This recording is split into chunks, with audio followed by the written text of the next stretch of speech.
ಧರ್ಮಸ್ಥಳದ ಬಗ್ಗೆ ಎನ್ಐಎ ತನಿಖೆಗೆ ಆಗ್ರಹ ವಿಚಾರಕ್ಕೆ ಸಂಬಂಧಪಟ್ಟಂತೆ ಬೆಂಗಳೂರಿನಲ್ಲಿ ಗೃಹ ಸಚಿವ ಪರಮೇಶ್ವರ್ ಹೇಳಿಕೆಯನ್ನ ಕೊಟ್ಟಿದ್ದಾರೆ. ಪ್ರಕರಣವನ್ನ ಎನ್ಐಎ ತನಿಖೆಗೆ ಕೊಡುವಂತಹ ವಿಚಾರ ಇಲ್ಲವೇ ಇಲ್ಲ. ಧರ್ಮಸ್ಥಳದ ಪ್ರಕರಣ ಎಸ್ಐಟಿ ತಂಡನೇ ತನಿಖೆ ಮಾಡ್ತಾ ಇದೆ. ತನಿಖೆಯಲ್ಲಿ ಒಂದು ವೇಳೆ ತಪ್ಪಿದ್ರೆ ಅದಕ್ಕೆ ಇನ್ನೊಂದು ಏಜೆನ್ಸಿ ಬರುತ್ತೆ. ಧರ್ಮಸ್ಥಳದ ಪ್ರಕರಣವನ್ನ ಎನ್ಐಎ ತನಿಖೆಗೆ ಕೊಡೋದಿಲ್ಲ ಅಂತ ಹೇಳಿ ಬೆಂಗಳೂರಿನಲ್ಲಿ ಗೃಹ ಸಚಿವ ಪರಮೇಶ್ವರ್ ಈ ರೀತಿಯಾದಂತಹ ಹೇಳಿಕೆಯನ್ನ ಕೊಟ್ಟಿದ್ದಾರೆ.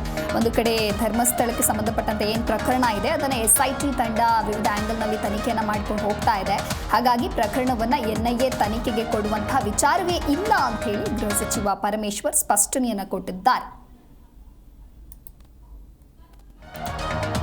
ಇನ್ನು ಧರ್ಮಸ್ಥಳದಲ್ಲಿ ನೂರಾರು ಶವಗಳನ್ನು ಹೂತಿಟ್ಟಿದ್ದೇನೆ ಅನ್ನುವಂಥ ಪ್ರಕರಣಕ್ಕೆ ಸಂಬಂಧಪಟ್ಟಂತೆ ಈಗಾಗಲೇ ಎಸ್ಐಟಿಯಿಂದ ಬೇರೆ ಬೇರೆ ಆಂಗಲ್ನಿಂದ ತನಿಖೆ ಮುಂದುವರಿತಾ ಇದೆ.